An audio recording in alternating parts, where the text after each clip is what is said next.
MPPSC prelims के syllabus में unit 7 में जो सबसे पहला टॉपिक है, इसने सबसे ज़्यादा गदर मचाई हुई है कि इसमें पढ़ना क्या है।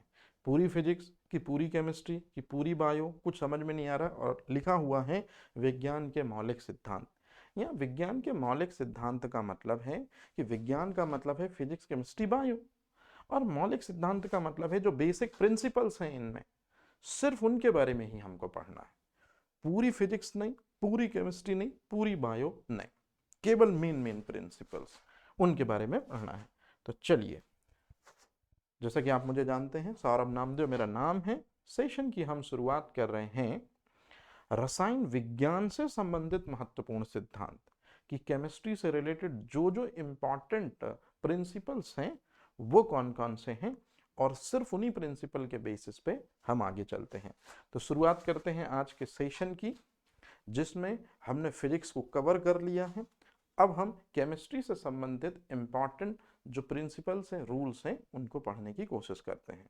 तो चलिए, उससे पहले मैं आपको एक थोड़ा सा बेसिक बता दूं, क्योंकि जितने भी रूल्स शुरू हो रहे हैं केमिस्ट्री में वो इस पॉइंट से शुरू हो रहे हैं। जैसे यहाँ एक व्यक्ति का नाम आप देख रहे हैं, इनको हम कहते हैं निकोलस टेस्ला। जी हाँ, ये निकोलस टेस्ला वही व्यक्ति हैं जिन्होंने आज के समय पे घरों में जो इलेक्ट्रिसिटी सर्वाइव हो रही है, जिसको हम कहते हैं एसी करंट, मतलब अल्टरनेटिव करंट या प्रत्यावर्ती धारा, उसके विकास में सबसे अग्रणी भूमिका निभाई थी। अब आप बोलेंगे सर यहाँ इनका क्या रोल है, ध्यान से सुनिएगा। इस व्यक्ति से, निकोलस टेस्ला से, जब एक व्यक्ति ने पूछा कि सर मेरे को ब्रह्मांड के रहस्यों को सुलझाना है, मैं क्या करूं, कौन से सब्जेक्ट पढ़ूं, किस सब्जेक्ट में अपनी कमांड करूं, किस सब्जेक्ट में बादशाहत बनाऊं कि मैं बड़े आराम से इस चीज को समझ पाऊं, तो निकोलस टेस्ला ने कहा कि यदि आपको ब्रह्मांड के सिद्धांतों को, ब्रह्मांड के रहस्यों को, ब्रह्मांड की घटनाओं को जानना है, तो सबसे पहले ब्रह्मांड जिन दो चीज से मिलकर बना है, आपको इनके बारे में अपनी समझ बेहतर करनी होगी, ऊर्जा और पदार्थ। ऊर्जा पर अगर आपको अपनी समझ और पकड़ बेहतर करनी है तो आपको पढ़ना चाहिए फिजिक्स। पदार्थ और उसके बहुत सारी अवस्थाओं पर यदि आपकी समझ बेहतर नहीं है तो आप समझ बेहतर कर सकते हैं केमिस्ट्री के जरिए। मतलब निकोलस टेस्ला का स्टेटमेंट है, यदि आप ब्रह्मांड या यूनिवर्स के मिस्टीरियस रहस्य जानना चाहते हैं, आप जानना चाहते हैं कि आकाश गंगा कैसे बनी, क्योंकि ब्रह्मांड का पार्ट है, आप जानना चाहते हैं ग्रह क्या हैं, प्राकृतिक उपग्रह क्या हैं, धूमकेतु क्या हैं, उल्का पिंड क्या हैं, तो आपको ऊर्जा और पदार्थ वाले दो सब्जेक्ट ये बहुत अच्छे से पढ़ने होंगे। मतलब कहने का मतलब है फिजिक्स पढ़नी होगी, केमिस्ट्री पढ़नी होगी, और दोनों सब्जेक्ट पढ़ना है, मतलब विज्ञान पढ़नी होगी। फाइनल में निकोलस टेस्ला ने यही स्टेटमेंट दिया, ब्रह्मांड के रहस्यों को यदि आपको जानना है तो आपको विज्ञान पढ़ना चाहिए। That's all. ये चीज पहला क्वेश्चन, प्रत्यावर्ती धारा के जनक। दूसरा क्वेश्चन, ब्रह्मांड कौन कौन सी दो भौतिक राशियों से बना है।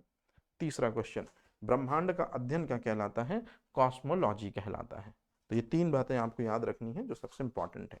अब आपको जो मेरे को एक बात बतानी थी वो ये थी, अगर एसी करंट को बनाया था निकोलस टेस्ला ने, तो डीसी करंट सबसे पहले किसने बनाया था, या सबसे पहला कौन सा करंट था। तो याद रखिएगा, इस दुनिया का जो फर्स्ट करंट था वो था डीसी, और डीसी करंट को सबसे पहले बनाया था उस व्यक्ति ने जिसने बल्ब का आविष्कार किया था, क्योंकि बल्ब को जलाने के लिए इलेक्ट्रिसिटी लगेगी ना, तो जिसको हम हिंदी में दिष्ट धारा कहते हैं, जिसको इंग्लिश में डीसी करंट कहते हैं, उसी को बनाया था दरअसल में जिसने बल्ब का आविष्कार किया है। याद करिए, बताइए कोई मुझे, बल्ब का आविष्कार किसने किया, डीसी करंट का आविष्कार किसने किया, थॉमस अल्वा एडिसन ने। याद रहेगा, तो थॉमस अल्वा एडिसन ने डीसी करंट का आविष्कार किया और एसी करंट का आविष्कार निकोलस टेस्ला ने किया। क्लियर हो गई ये चीज। तो एक बार फिर से बता दीजिए, ब्रह्मांड कौन कौन सी दो भौतिक राशियों से मिलकर बना है। यहाँ भौतिक राशियों का मतलब होता है कि ऊर्जा एक भौतिक राशि इसलिए है क्योंकि उसका मापन किया जा सकता है, पदार्थ एक भौतिक राशि इसलिए है क्योंकि इसका क्या किया जा सकता है, मापन किया जा सकता है। तो याद रखिएगा, भौतिक राशियों की संज्ञा हम उनको देते हैं जिनका मापन किया जा सकता है। तो ये बात आपको ध्यान रखनी होगी। जैसे ऊर्जा का मापन किस में किया जा सकता है, जूल में कर सकते हैं हम या किलो जूल में कर सकते हैं। पदार्थ का मापन किस में कर सकते हैं, ग्राम में या किलोग्राम में कर सकते हैं। तो इसीलिए अब हम ऊर्जा और पदार्थ को भौतिक राशियां बोलेंगे।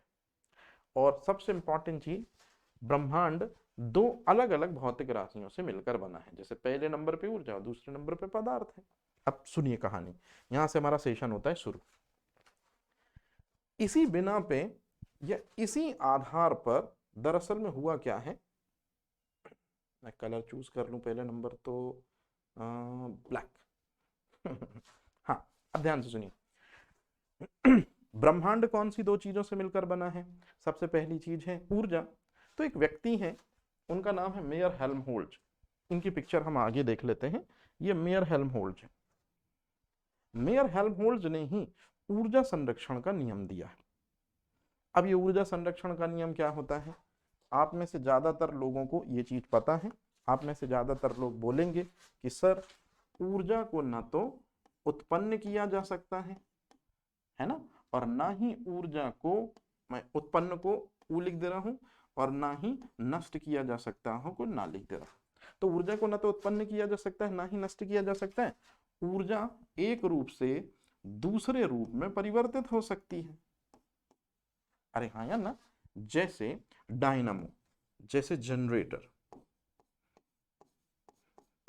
आपने सुना होगा यांत्रिक ऊर्जा मतलब मैकेनिकल एनर्जी, हाथ से चलाते हैं ना डायनामो को, वो घुमाते हैं तो वो mechanical energy will be converted into electrical energy, विद्युत ऊर्जा में परिवर्तित होती है।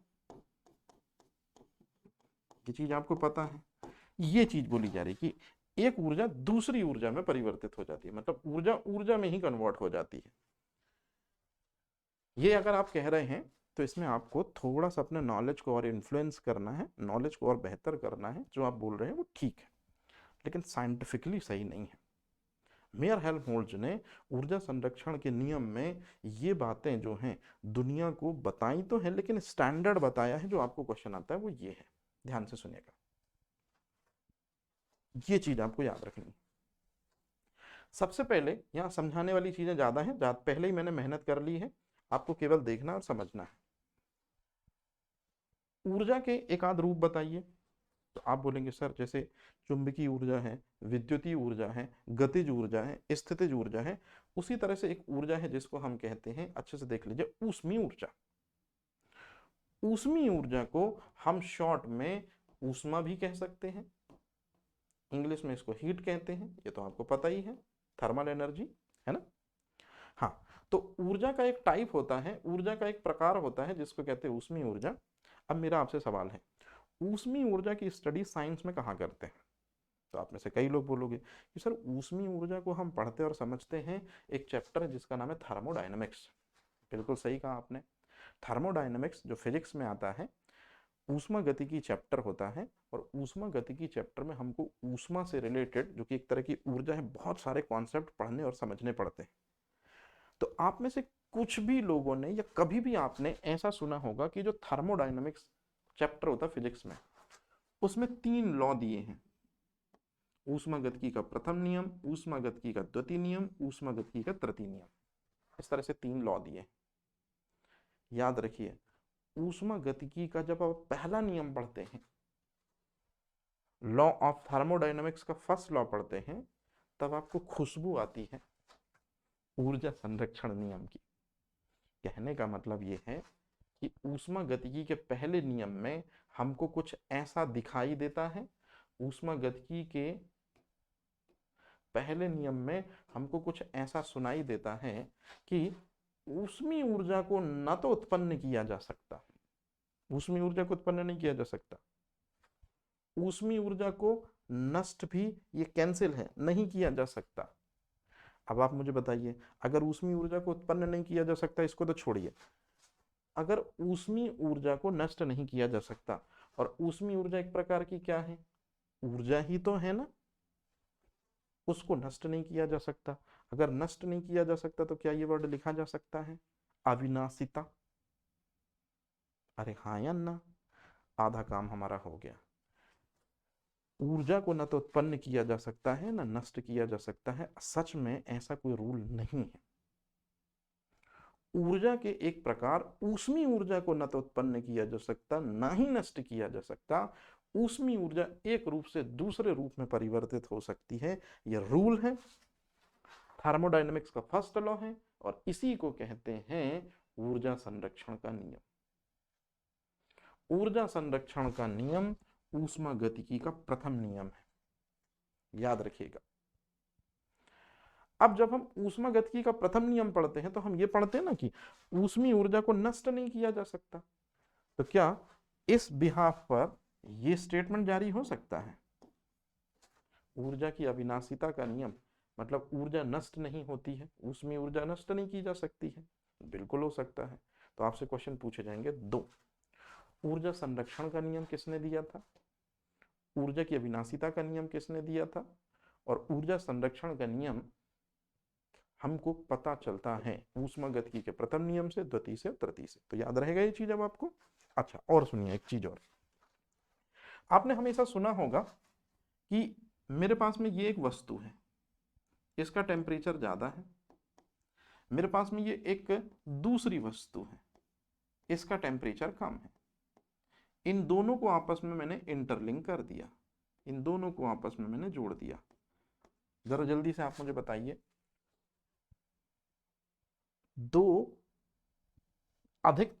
एक अधिक तापमान वाली वस्तु, एक कम तापमान वाली वस्तु है।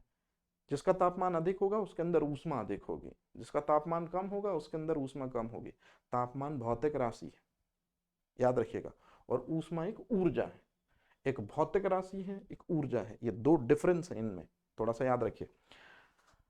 तो अधिक तापमान से कम तापमान वाली वस्तु की ओर ऊष्मा का प्रवाह होने लगता है, आपने पढ़ा होगा। इसी को कहते हैं ऊष्मा संचरण का नियम। तो ऊष्मा गतिकी का द्वितीय नियम ऊष्मा संचरण का नियम होता है।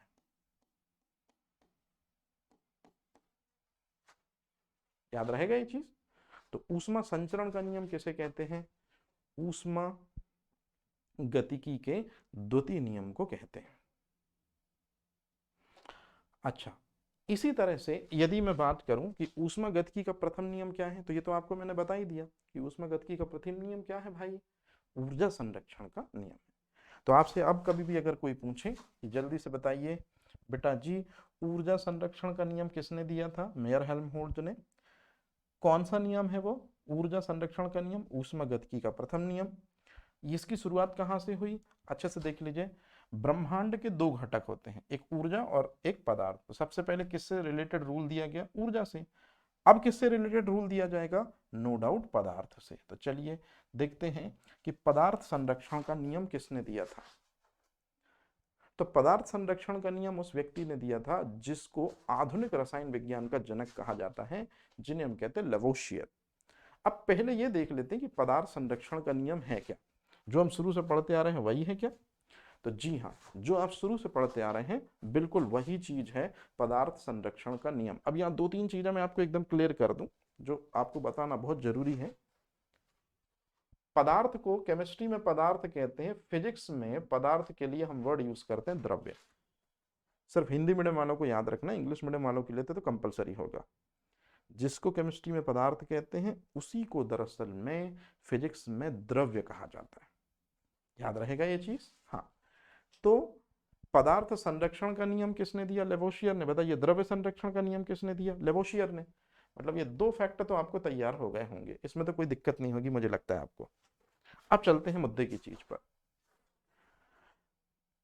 रसायन विज्ञान एक सब्जेक्ट होता है। रसायन विज्ञान में हम किसका अध्ययन करते हैं? पदार्थ का अध्ययन करते हैं। ये बात सबसे पहले किसने बताई थी? लेवोशियर ने बताई थी।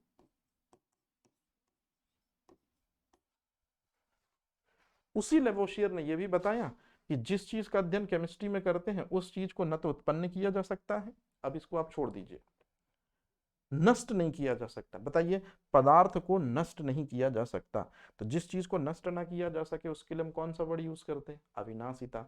तो मैं आपसे ये पूछना चाह रहा हूं या मैं आपसे ये जानना चाह रहा हूं, पदार्थ संरक्षण नियम को क्या पदार्थ की अविनाशिता का नियम इस नाम से जाना जा सकता है? यहाँ अविनाशिता का मतलब है कि पदार्थ को नष्ट नहीं किया जा सकता। क्या ये सही चीज है? बिल्कुल सही चीज है। और अगर आपको ये चीज बन गई तो निश्चित रूप में पदार्थ को ही तो द्रव्य लिखना है। तो बताइए द्रव्य की अविनाशिता का नियम किसने दिया था? याद रखिएगा, लेबोशियर। दरअसल में है ये पॉइंट नंबर 1, पॉइंट नंबर 2 बहुत कॉमन हो चुके हैं, सबको पता है कि पदार्थ संरक्षण का नियम किसने दिया था, द्रव्य संरक्षण का नियम किसने दिया था। क्योंकि आजकल कॉम्पिटेटिव एग्जाम को थोड़ा घुमाना है, इसलिए वो पूछने लगे हैं कि पदार्थ की अविनाशिता का नियम किसने दिया था या द्रव्य की अविनाशिता का नियम किसने दिया था। तो ये थोड़ा सा आपको याद रखना है, ठीक है।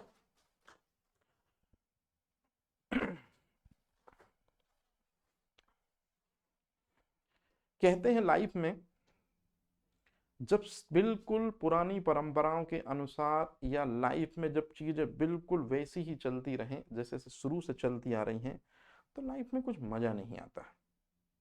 लेकिन जब उथल पुथल शुरू होती है तब जब पुरानी जो चीजें हैं, याद रखेंगे, जो पुरानी चीजें हैं वो दरअसल में कोई ब्रेक करता है या पुरानी परंपराएं जो चली आ रही हैं यदि कोई उनको पहुंचाता है हार्म, उनको पहुंचाता है नुकसान, तो बड़ी चोट लगती है।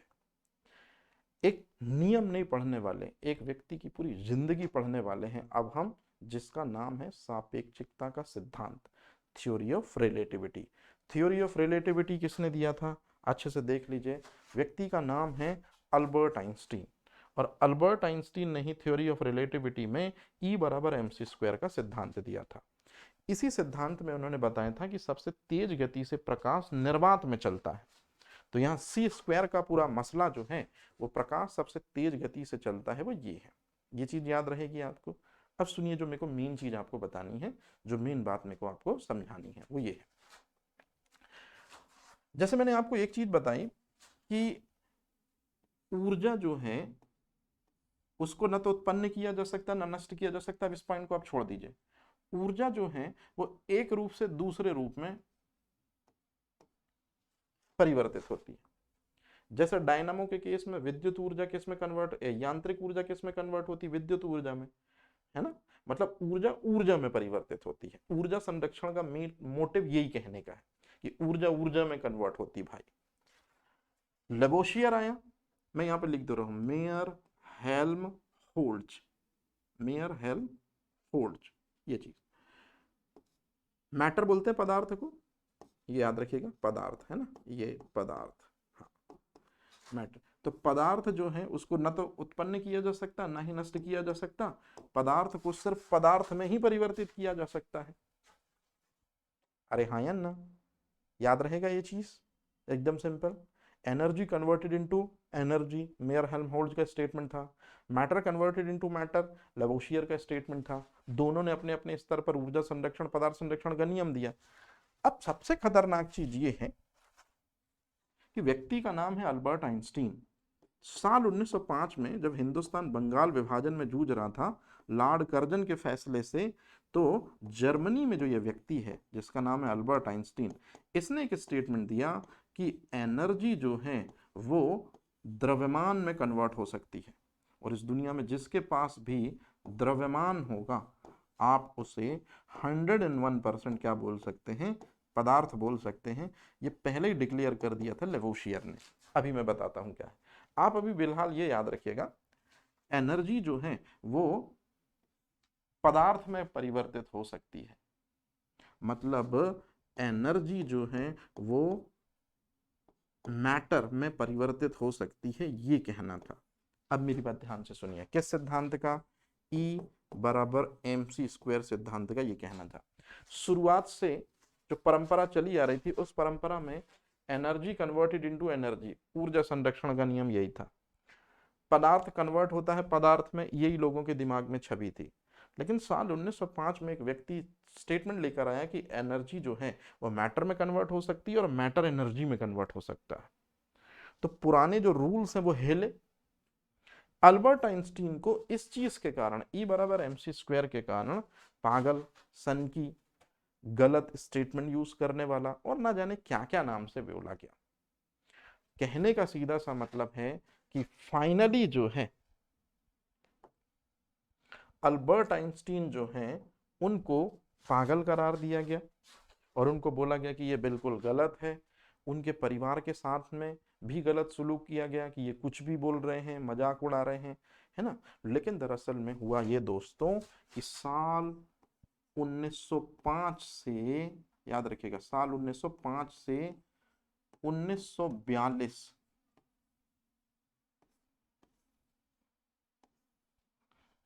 और अगर मैं और रियल में बढ़ूं आगे तो साल 1900, मुझे लिखने में कोई दिक्कत नहीं है, 45। अब आप 42 भी भूल जाइए, चलिए बाद में कभी बता दूंगा। 1905 से 1945 तक, और वो भी मैं डेट लिख दे रहा हूं, 16 जुलाई तक दुनिया ने इनको गलत, शक की निगाहों से देखा, पागल देखा। ये बिल्कुल वैसे ही कहानी है कि कोई बंदा सच में सही है और उसको जेल में डाल दिया जाए। बहुत लंबे समय बाद दुनिया को एहसास हो कि ये हमसे गलत हुआ है। जैसे गैलीलियो के केस में भी हमसे गलती हुई है। इसी तरह से अल्बर्ट आइंस्टीन को जो उन्होंने 1905 में बताया था, 1945 में दुनिया को यह पता चला कि अल्बर्ट आइंस्टीन 1905 में सही था। क्या किया ऐसा अल्बर्ट आइंस्टीन ने, या ऐसा क्या हुआ 1945 में, ध्यान से सुनिए। दरअसल में हुआ क्या, तभी E बराबर MC स्क्वायर जो थ्योरी है उसको रियल मायना में क्या मिला, मार्केट में इन्फ्लुएंस मिली। 16 जुलाई 1945 को दुनिया का देश है अमेरिका, उसने सबसे पहले परमाणु बम का परीक्षण किया। और परमाणु बम का जब भी कोई परीक्षण करता है तो उसको ऑपरेशन कोड का नाम देता है ट्रिनिटी। तो ट्रिनिटी याद रखिएगा, यूएसए के पहले परमाणु बम का परीक्षण कोड था, ऑपरेशन कोड था। और इसी को बोलते हैं मैकहट्टन प्रोजेक्ट। तो मैकहट्टन प्रोजेक्ट जो है ये रॉबर्ट ओपनहाइमर के दिशा निर्देशन में शुरू किया गया था, क्योंकि साल 1942 में अमेरिका ने एटम बम तो बना लिया, लेकिन एटम बम की टेस्टिंग कैसे करें। रॉबर्ट ओपनहाइमर को नहीं आ रहा था समझ में कि यार टेस्टिंग कैसे की जाती है। उन्होंने जर्मनी के एक व्यक्ति अल्बर्ट आइंस्टीन का सहारा लिया। जबकि आप याद रखिएगा, साल 1942 के बाद 1945 में जर्मनी और यूएसए दोनों एक दूसरे के कॉम्पिटिटर थे। अरे हाँ या ना। लेकिन अल्बर्ट आइंस्टीन के माथे पर जो दुनिया ने दाग लगाया था, जर्मन लोगों ने खुद, इसी वजह से अल्बर्ट आइंस्टीन अपने माथे का दाग धुलना चाहते थे और उन्होंने हाँ कर दिया कि आपके एटम बम की टेस्टिंग में मैं सहयोगी रहूंगा। तो फाइनल में हुआ क्या, अब आप देखिए जो चीज मेरे को बतानी है। फाइनल में हुआ ये कि ये है एटम बॉम्ब। मान लीजिए ये एटम बॉम्ब है। एटम बॉम्ब मतलब, अब आप बोलेंगे सर ये एटम बॉम्ब मतलब क्या है, ध्यान से सुनिएगा, इंपॉर्टेंट बात बता रहा हूं। परमाणु बम जो है, क्या इसको हम पदार्थ बोल सकते हैं? आप बोलोगे बिल्कुल सर, इसका निश्चित रूप में क्या है, इसके पास में पदार्थ उसे कहते हैं जिसके पास द्रव्यमान होता है और जो आयतन घेरता है। तो जो ये परमाणु बम था, याद रखिएगा, इसके पास द्रव्यमान भी था और ये आयतन भी घेर रहा है। ये देखिए, ये आयतन घेर तो रहा है इतना सारा। अरे हाँ या ना, हाँ, ध्यान से समझिएगा। मतलब इस दुनिया में जिसके पास भी द्रव्यमान होगा वो क्या कहलाएगा, 101% पदार्थ कहलाएगा। अच्छा, अब ध्यान से समझिएगा। 16 जुलाई को 1945, 16 जुलाई 1945 को विस्फोट कराएंगे।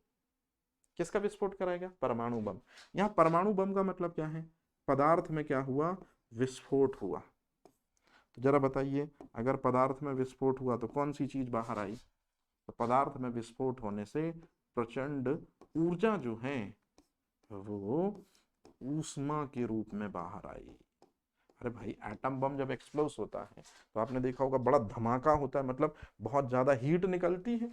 बहुत ज्यादा हीट निकलती है मतलब ऊष्मा ही तो निकलती है। तो जरा याद करिए, परमाणु बम मतलब पदार्थ, पदार्थ मतलब मैटर, क्या निकली उससे? हीट निकली। हीट निकली मतलब एनर्जी। कहने का मतलब है मैटर किस में कन्वर्ट हो गया, मैटर किस में कन्वर्ट हो गया, एनर्जी में। और लेंडरमान ने बताया था कि हम प्रत्येक जीवधारी जो खाना खाते हैं, जैसे पेड़ पौधों को हमने खाया तो पेड़ पौधों की एनर्जी हमारे शरीर में आ गई। जब हम मरेंगे तो जो एनर्जी हमारे अंदर थी पेड़ पौधों की वो ब्रह्मांड में विलीन हो जाएगी, और फिर से कोई जीव जब जन्म लेगा तो वो एनर्जी फिर से आ जाएगी। मतलब मैटर एनर्जी में कन्वर्ट हुआ, ये परमाणु विस्फोट से क्लियर हो गया। और एनर्जी फिर से जीव के साथ में प्रकृति में आ जाती है जन्म के साथ, ये लिंडरमैन ने बताया था। बताइए कौन सी थ्योरी सच साबित हो गई? E बराबर mc²। मतलब एनर्जी जो है वो मैटर में कन्वर्ट हो सकती है, लेकिन यहाँ मैटर का मतलब द्रव्यमान से है, ठीक है, मान लेते हैं, क्योंकि जिसके पास द्रव्यमान होगा वो मैटर कहलाएगा। तो एनर्जी मैटर में कन्वर्ट हो सकती है, मैटर एनर्जी में कन्वर्ट हो सकता है, बराबर का मतलब होता है कन्वर्ट हो सकती है। इसका मतलब था अल्बर्ट आइंस्टीन को जिस वजह से गालियां दी जा रही थी वो स्टेटमेंट ये था। अल्बर्ट आइंस्टीन कह रहा था E बराबर mc² में कि एनर्जी जो है वो पदार्थ, ये दोनों अलग अलग नहीं हैं, एक ही चीजें हैं। एनर्जी और पदार्थ अलग अलग चीजें नहीं हैं, एक ही चीज है, क्योंकि एक दूसरे में कन्वर्ट हो रही तो एक ही चीज है। लेकिन ऊर्जा संरक्षण का नियम क्या मान रहा है, जल्दी से बताइए। ऊर्जा संरक्षण का नियम मान रहा है कि ऊर्जा अलग राशि है। लेवोशियर मान रहे हैं कि पदार्थ एक अलग राशि है। लेकिन एक व्यक्ति है जिसका नाम है अल्बर्ट आइंस्टीन। अल्बर्ट आइंस्टीन कह रहे हैं कि ऊर्जा और पदार्थ अलग अलग राशि नहीं है, एक ही राशि है। क्लियर है कहानी यहां तक? कोई दिक्कत तो नहीं है किसी को? तो इस तरह से ये जो चीजें हैं आपको याद रखनी है। अब यहां से गैर हमारा चेंज होता है। 3 इंपॉर्टेंट स्टेटमेंट हमने पढ़ लिए, ऊर्जा संरक्षण, पदार्थ संरक्षण, सापेक्षिकता का सिद्धांत।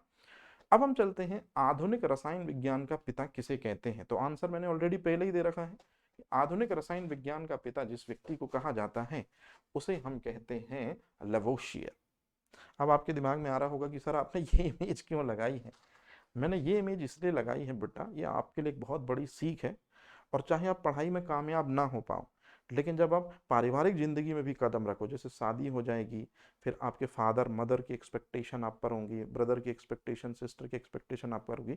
तो मेरा ये कहना था, यदि आप हमेशा कंफर्टेबल जोन में रहोगे, जैसे मछलियां हमेशा पानी में रहती हैं, पानी में रहती हैं और वहीं मर जाती हैं, कोई याद नहीं करता।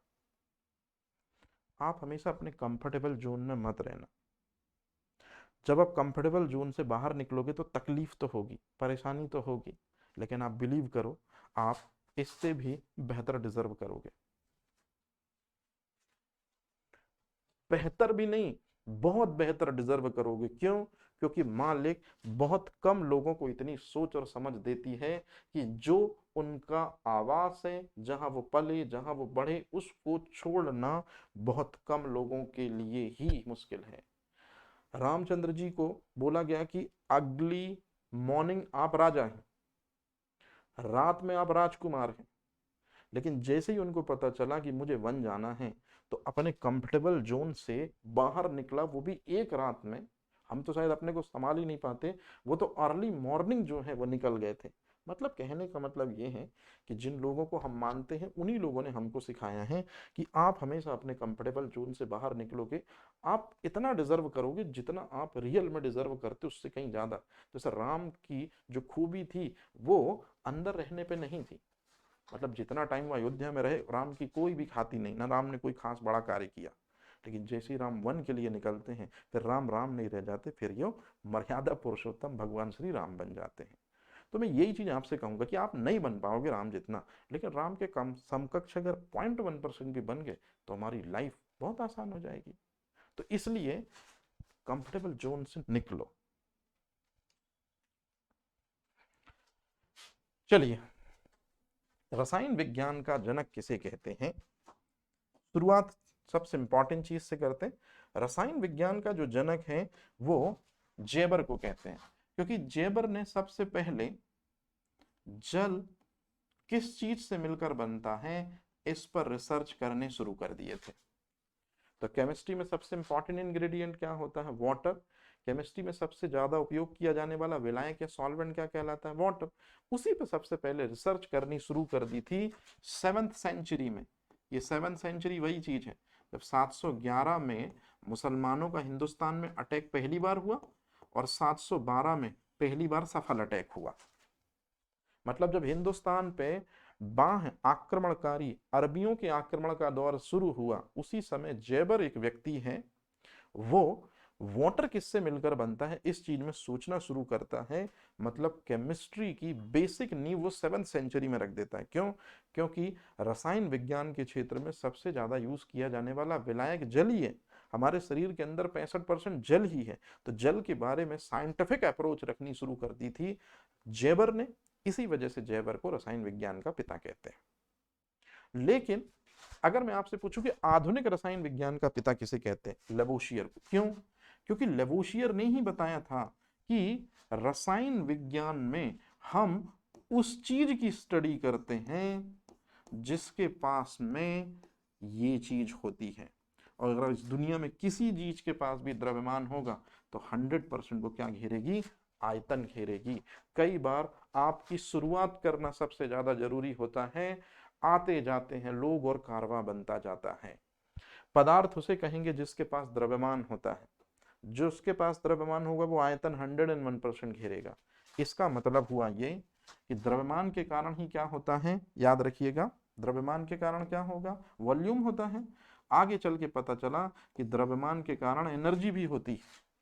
आइंस्टाइन साहब बता रहे हैं E बराबर mc² में कि अगर किसी चीज के पास द्रव्यमान है, एटम बम के पास द्रव्यमान था इसलिए तो एनर्जी थी उसमें, ऊर्जा।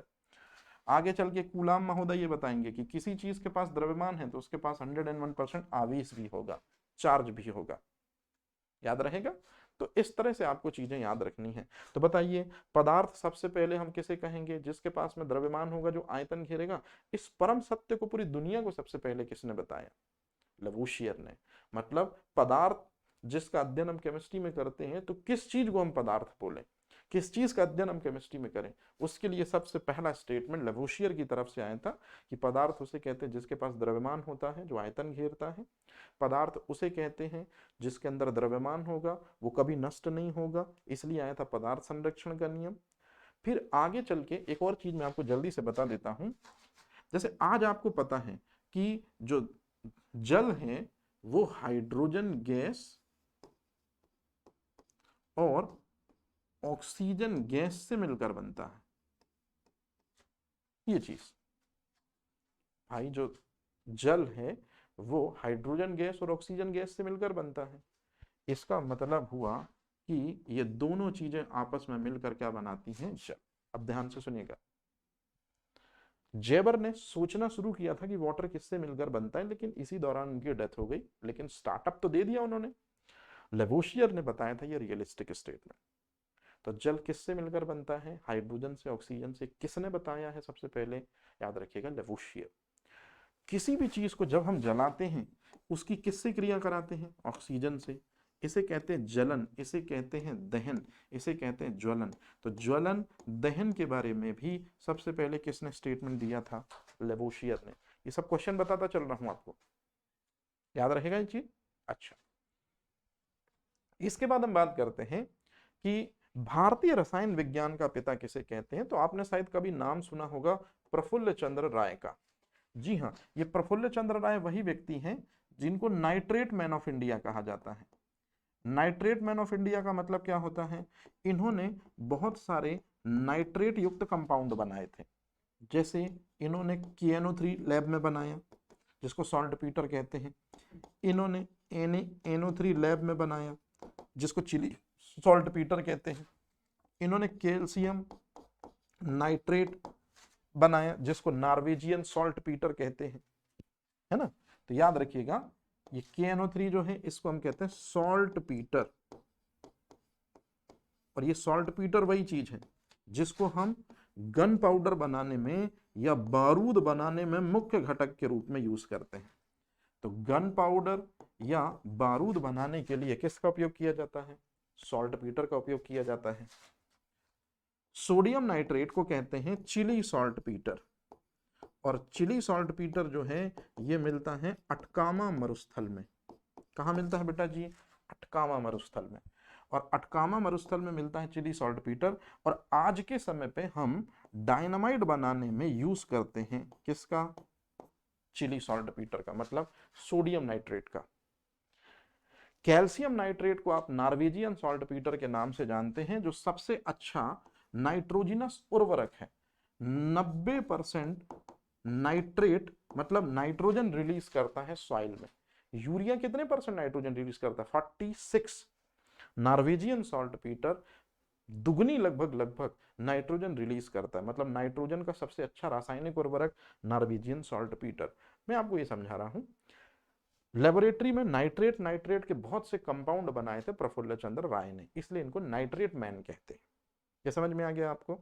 अच्छा, बंगाल की पहली फार्मास्यूटिकल कंपनी, बंगाल की पहली दवा कंपनी बंगाल फार्मास्यूटिकल लिमिटेड की स्थापना 1901 में करी थी। मतलब भारत की सबसे पहली दवा कंपनी डॉक्टर प्रफुल्ल चंद्र राय ने ही बंगाल में खोली थी। और सबसे इंपॉर्टेंट चीज, अब आपको लग रहा होगा कि ये केमिस्ट हैं, आपको लग रहा होगा कि ये इंडस्ट्रियलिस्ट हैं। ना भाई ना, ये ऐसे कुछ भी नहीं है। मतलब ये होंगे, लेकिन अपने आप को ये हमेशा मानते थे कि आई एम आ टीचर। कौन सा कलर ले लूं? ये हमेशा अपने को एक टीचर मानते थे। क्यों? क्योंकि आपने शायद सुना होगा एक व्यक्ति का नाम सत्येंद्र नाथ बोस। सत्येंद्र नाथ बोस बचपन में आपसे पढ़े थे।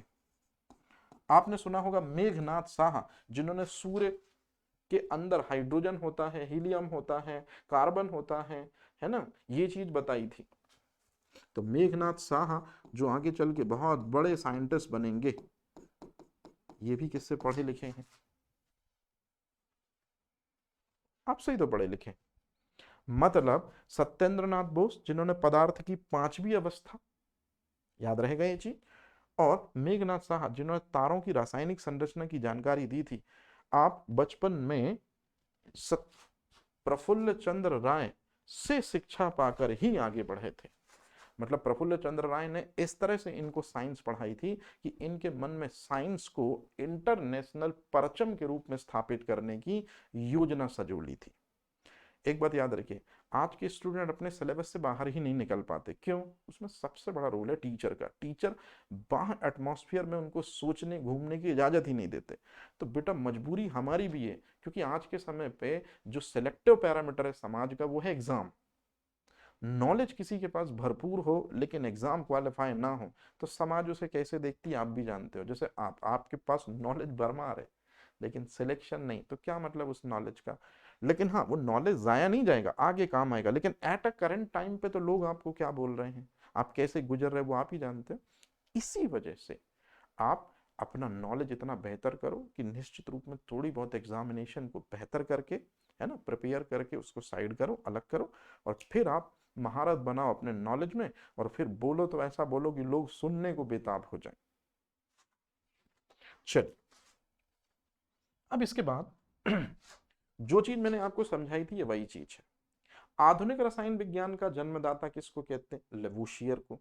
क्यों कहते हैं? क्योंकि लेवोशियर ने ही सबसे पहले बताया कि रसायन विज्ञान में जिसका अध्ययन करते हैं, जिसे हम पदार्थ कहते हैं, उसे हम पदार्थ कहते हैं जिसके पास में द्रव्यमान होना बहुत जरूरी है, जो कि एक भौतिक राशि है, और आयतन होना बहुत जरूरी है।